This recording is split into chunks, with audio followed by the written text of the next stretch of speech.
안녕하세요. 저는 60살 남자로 주유소를 운영하고 있습니다. 끼니마다 계란을 먹는 게 소원일 정도로 어릴 적부터 집이 찢어지게 가난했어요.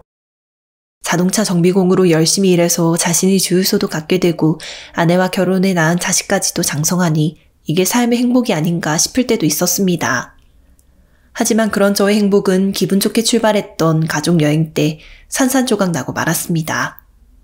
아들이 졸음운전으로 인해 산의 정상으로 달리던 차량이 가드레일을 부수고 산길로 추락하는 사고가 일어났기 때문이었어요. 그 사고로 인해 저는 허리 아래를 쓸 수 없게 되고 며느리부터 아들, 아내까지 하루아침에 잃고 말았습니다. 사돈 양반, 상심이 얼마나 크시겠어요. 부디 힘내시고 꼭 건강 회복하시길 바랍니다. 아니요, 제가 정말 명목이 없습니다. 못난 아들 때문에 며느리까지. 제가 정말 죄송합니다. 사람 가는 일에 순서가 정해져 있나요? 그저 운이 나빴던 탓이다. 팔자가 그런 것이다 생각해야죠. 애들 아빠 하늘나라 갈 때부터 애들에게 쭉 해왔던 말인데 오늘 또 쓰게 될 줄은 몰랐네요. 정말 죄송합니다. 사돈, 다 제가 못난 탓입니다. 많이 충격받으셨을 텐데 회복에 전념하시면 좋겠네요. 병원비며 재활에 들어갈 돈은 걱정 마시고요. 아니요. 제가 당연히 감당할 부분인데 왜 사돈께서. 아이들 앞에 들어뒀던 보험금 받은 게 있어서요. 하늘에 있는 아이들도 그걸 바랄 거예요. 돈 걱정 일랑 마시고 치료에 전념하셨으면 좋겠습니다. 아들의 장모이자 며느리의 엄마, 제게는 사돈되는 분의 배려에는 하염없이 눈물만 흐르더군요. 제가 사고 이후 코마 상태로 의식을 잃고 있는 동안 종종 찾아와 말을 걸고 손을 잡아주셨던 사돈. 아들의 장례까지 대신 치러주시고 신경 써주시니 죄스럽고 고마운 마음에 몸둘 바를 모를 정도였습니다. 다행히도 제 딸이 요양보사 일을 하는데요. 사돈 양반 재활하시는 동안 수발되면서 도와드릴 수 있을 것 같습니다. 사양 마시고 꼭 받아주셨으면 좋겠네요. 며느리 언니라던 희정양은 3년 넘게 요양보호사로 일한 경력이 있었습니다. 생판모를 남에게 일을 맡기는 것보다는 낫겠다 싶어 저도 제안을 받아들였죠. 혼자서 대소변도 가리지 못해 남의 손에 맡겨진 처지가 되고 보니 서럽더군요. 남에게 나쁜 짓 하지 않고 성실하게 살아왔는데 어째서 이런 일이 생겼나 하늘을 원망하기도 했습니다. 하지만 시간이 흐를수록 사고로 인한 상처는 조금씩 아물어갔어요. 사돈과 희정양의 희생 덕분이었습니다. 저 때문에 소중한 딸 자식을 잃었음에도 절 배려해주는 사돈, 젊은 나이임에도 제 대소변 수발이며 간호며 싫은 기색 하나 없이 처리하는 희정양까지 모녀에게 받은 은혜를 어떻게 갚아야 좋을까 생각이 들 정도였습니다. 친형은 절 볼 때마다 이런 고마운 모녀를 의심하는 말만 늘어놓았습니다. 야, 너 생각 잘해라. 너 고맙다고 있는 재산 괜히 넘겨주니만이 했다가 순식간에 개털된다. 형님, 나 때문에 딸 잃었는데도 치료비며 병원비 대주겠다고 하는 사돈이야. 왜 괜히 나쁜 말해서 나 열받게 할까? 열받게 하는 건 너 챙긴다고 나대는 두 모녀지. 너 재산 있는 거 물어본다거나 그러진 않디? 내가 관상 좀 볼 줄 아는데 너한테 돈 있는 거 알고 앵기는 거 100%다. 나이 잡섰으면 좀 사람이 진중해지슈. 무슨 시나리오를 써도 말이 되는 걸 써야지. 내가 주유소 있다는 건 며느리부터가 모르는 소리고 내가 말도 안 했는데 뭔 재산을 노려? 그런 사람들이 애들 사망보험금으로 나 치료하라고 보태주기라도 하겠어? 사망보험금 수령이니 누구였는데 그거 노리고 애들 죽게 했다가 뭐 어떻게 너 주유소 있는 것까지 알게 됐나 보지. 막말로 흥신소 사람 쓰면 그 집안 재산 얼마 있다 알아내는 건 일도 아니고. 사돈이 자기 딸을 보험금 때문에 죽였다고? 아주 소설을 쓰는구만. 그만해. 나 형 때문에 뒷골까지 욱신거리를 하니까. 형 말을 들으면 자다가도 떡이 생긴다. 내가 주식 꼬라먹은 거 말곤 너한테 뭐 나쁜 소리 한 적 있냐? 거참 쓸데없는 소리. 자꾸 헛소리 할 거면 찾아오지도 마. 모함할 사람이 없어서 그 천사 같은 사람들을. 세상에 피만큼 진한 게 없다. 형 말을 믿어야지. 믿긴 누굴 믿어? 형이 말 잘했네. 피만큼 친한 게 없는데 왜 딸을 죽여? 대답해봐. 그럼 친딸이 아닌 모양이지. 형이 말하면서도 어이가 없지? 이제 집에 가라 좀. 야, 내 총 못 믿어? 나 형사 시절 수갑 채운 년놈들만 사단급은 되는 거 몰라? 알았으니까 가라고 좀. 형사 생활을 은퇴하고 제 주유소 일을 도와주던 친형. 형은 제 입장으로서 은인이나 다름없는 모녀를 의심하면서 매일같이 제 집에 찾아왔어요. 절 혼자 내버려두면 왠지 위험할 것 같다는 얼토당토 않는 이유 때문이었죠. 말도 안 되는 헛소리라 여겼는데 매일같이 이런 말을 듣다 보니 저도 의구심이 드는 부분들이 있었습니다. 아들이 졸음운전을 했던 날 아침 식사는 장모님 집에서 먹고 오겠다며 말한 기억이 있었거든요. 어쩌면 그때 수면제를 탄 음식이나 물을 먹게 된 것은 아닐까 그런 의심이 들었어요. 제가 종종 몸이 불편해 뒤척일 때면 희정양이 처방전도 없이 수면제를 제게 먹인 일도 기억이 났었습니다. 정말 형이 말했던 것처럼 보험금을 노려 딸을 살해했다가 제게 재산이 있다는 것을 알고 접근해온 것이라면 만약 형의 말이 맞다면 일이 된다 싶을 때 어떤 식으로건 티가 날 거란 생각이 들었습니다. 아니길 바랐지만 감춘 속내가 흉흉한지 아닌지 알고 싶기도 하고 1년가량을 돌봐줬던 일이 지치진 않았는지 걱정도 되어 두 모녀를 불렀습니다. 두 분께는 너무 감사합니다. 퇴원하고도 오랫동안 돌봐주시고 힘이 되어주시니 제 몸도 이제 많이 좋아졌네요.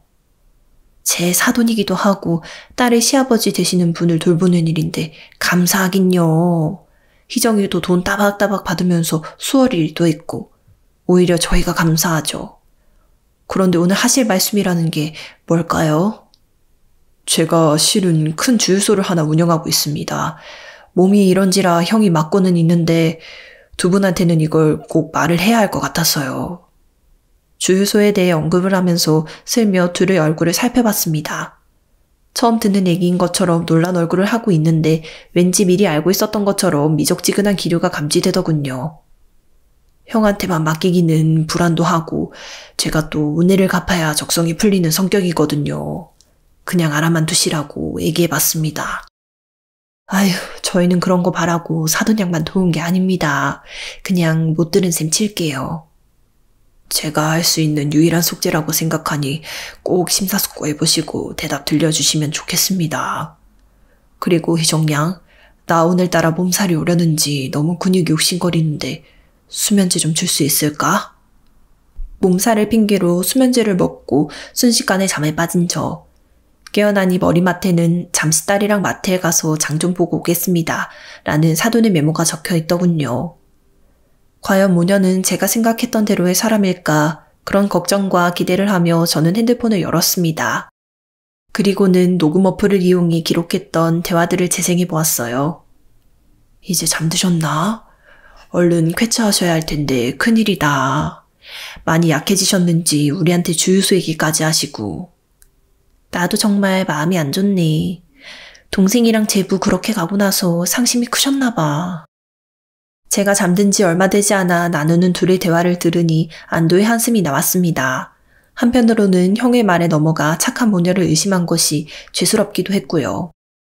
그런데 뒤이어진 대화의 내용에 저는 몰골이 송연해질 정도로 소름이 돋았습니다. 얘, 이제 연기 좀 그만해라. 너 자꾸 심각한 척 할 때마다 허벅지 꼬집어가며 웃음 찾는 게 얼마나 고역인지 아니? 엄마도 만만치 않거든. 사돈사돈 하면서 비위 맞추는데 어쩜 얼굴빛 하나 안 변하고 저렇게까지 가증스럽나 싶어서 볼 때마다 놀란다니까. 내가 어릴 때 연극반 에이스였다. 그때 배운 게 뭔지 아니? 연기라는 건 거짓말하겠다, 속여야겠다 의식하는 게 아니라 본인부터가 진짜 그렇게 생각을 하는 게 기본이라는 거다. 엄마가 잔소리 안 해도 잘 실천하고 있거든. 내가 동생 진이 그거 생각만 하면 지금도 괘씸해서 피가 거꾸로 솟을 지경이야. 어떻게 지 시아버지 주유소 크게 한다는 것도 모르고 맹하게 살았을까? 알았으면 주유소 물려받게 한 뒤에 죽이든지 해서 조금 더 수월하게 일했을 텐데. 괜히 사망구원금만 날리고 경찰한테 의심은 의심대로 받고 이게 뭐냐고. 이제 다 왔으니까 괜히 경거망동 마라. 이 영감탱이가 주유소 우리한테 주면 너 그동안 똥오줌 수발든 거 다 보상받는 거야, 이거 사. 엄마는 그걸로 만족해? 그게 무슨 소리야? 주유소면 충분하지. 아니, 보니까 영감탱이가 우리 믿는 것 같은데. 진이처럼 잘 구슬려서 사망보험 가입시켜보는 건 어떨까? 죽으면 우리가 주유소도 받고 보험금도 받고 일석이조잖아. 영감탱이 형이 형사 출신이란다. 괜히 욕심내서 다 먹으려다 탈나지 말고 그냥 엄마 시키는 대로만 해. 생각할수록 아쉬워서 그렇지. 진이 남편한테 내가 수면제 먹인다고 얼마나 고생했는데. 난 뭐 아쉬운 마음 없는 줄 아니? 배다른 딸 키우면서 잘 익었다 싶어서 수학했는데 그걸 영감탱이한테 고스란히 써야 할 때 내 속이 얼마나 쓰렸는지 알아? 덕분에 의심도 피하고 주유소도 없고 일석이조라며. 이제 다 왔으니까 좀만 더 고생하자. 오늘 영감탱이한테 선신 좀 써야겠구나. 사건 날 죽은 며느리며 아들한테 해줬던 음식 차려주자꾸나.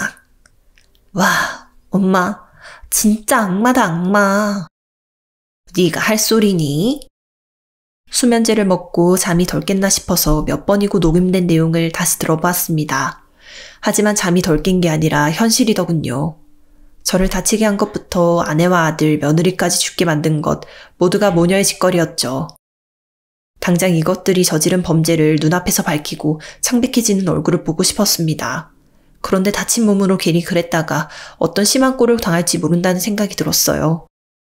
일단 경찰에 신고부터 하려는데 돌아온 모녀 때문에 저는 잠에서 갓 일어난 척을 하며 그들이 하는 밥을 차려 먹었습니다. 먹는 내내 속이 불편해 체할 뻔한 것을 참으며 괴로운 시간을 버텼어요. 그리고 저는 형이 당장 저를 데리고 가라고 말하고는 경찰에 이를 신고했습니다. 차에 저를 태운 형이 무슨 일이냐고 묻기에 한동안은 대답을 제대로 하지 못하고 울기만 했습니다. 형 말이 맞았어. 내가 미쳤었던 거야. 내가. 일단 진정하고 심호흡부터 하자. 무슨 일인데 그래? 모녀의 앞에서 태어난 척할 때에는 멀쩡하던 마음이 형을 만나 진실을 털어놓으려는 순간에는 완전히 무너져 내렸습니다. 10분 넘도록 꺽꺽거리며 제대로 말을 못하던 제 스스로가 답답하여 형에게 제가 녹음한 내용들을 들려주었죠. 녹음된 내용을 듣던 형의 낯빛이 시시각각으로 울그락불그락 변하는 게 보이더군요. 이 미친 것들. 내가 당장 여자를 내야겠다. 너 어떻게 이런 걸 듣고도 참았어? 재활 중이지 참. 내가 이것들 가만 안 둘 거야, 형. 절대로 가만 안 둘 거라고. 경찰에 신고했으니까 죗값 받겠지. 내가 있으니까 안심해. 경찰은 아들과 며느리, 제 아내까지 죽인 모녀를 곧장 체포했습니다. 아닌 밤중에 날벼락격으로 체포당한 모녀는 끝까지 죄를 잡았대며 모르쇠였어요. 제가 경찰에 제출했던 증거 외에도 범죄를 위해서 모녀 간에 주고받은 작당이며 음식에 사용한 수면제 등이 적발되어 결국 실형을 피할 수 없게 됐습니다. 자신의 죄를 뉘우친다며 제게 편지까지 써왔던 두 사람의 모습은 지금 생각해도 치가 떨립니다. 편지의 내용은 대략 다음과 같았어요. 저희 모녀가 비록 큰 잘못을 저질렀지만 현재는 감옥에서 많은 반성을 하고 있습니다. 또한 나쁜 마음을 품고 있었다고 하지만 사돈 양반을 진심으로 돌봤던 시간만큼은 진심인 줄 알아주셨으면 바랍니다. 힘든 감옥 생활 때문인지 종종 무릎이며 어깨가 쑤실 때면 사돈 양반의 푸근한 미소가 떠오르곤 하네요. 지금도 저나 아이가 정말 큰 잘못을 저질렀구나 매일매일 피눈물을 흘리며 돌이켜봅니다. 사돈 양반 스스로를 위해서라도 저희를 용서해 주시면 좋겠습니다. 너무나 무서운 죄를 저질렀기에 이런 말씀 드리는 것 자체가 죄송스럽습니다만 이렇게나마 죗값을 치르고 있다는 걸로 조금이나마 위안을 얻으셨으면 좋겠습니다. 너무나도 추운 감옥 안에서 죄의 무거움을 사무치게 느끼고 있는 모녀 올림. 전 편지를 불태우고 한동안 악몽에 시달렸습니다. 결국 형이 있는 집에서 형수의 도움을 받으며 생활하고 있어요. 형 말 맞다나 참 무서운 세상에 믿을 수 있는 건 핏줄뿐이구나 그런 생각을 많이 하고 있습니다. 사건이 있은 뒤 한참 시간이 지나서 지금은 어느 정도 몸이 회복되어 혼자서 거동이 가능한 지경이 되었어요. 지금도 종종 뉴스를 통해 돈 문제로 사람이 죽는 일을 접하게 되고 그럴 때마다 제가 겪었던 무서운 일들이 다시금 떠오르게 됩니다. 외로운 마음에 사람을 잘못 믿었다가 저도 큰일이 날 뻔했으니까요. 상처에 직면하고 극복하기 위해서라도 감옥에 갇힌 모녀에게 면회를 신청할까 생각이 들 때도 있습니다. 다 부질없는 짓인 것 같기도 해서 아직 고민하고 있어요. 부디 사연을 보시는 분들은 저처럼 돈에 눈이 먼 금수들을 만나 인생에 씻을 수 없는 고통을 겪는 일이 없으셨으면 좋겠습니다. 두 사람에게 법의 심판을 받게 하고 복수에 성공할 수 있었지만 소중한 가족을 하루아침에 잃었기에 후련한 마음이 들지는 않네요.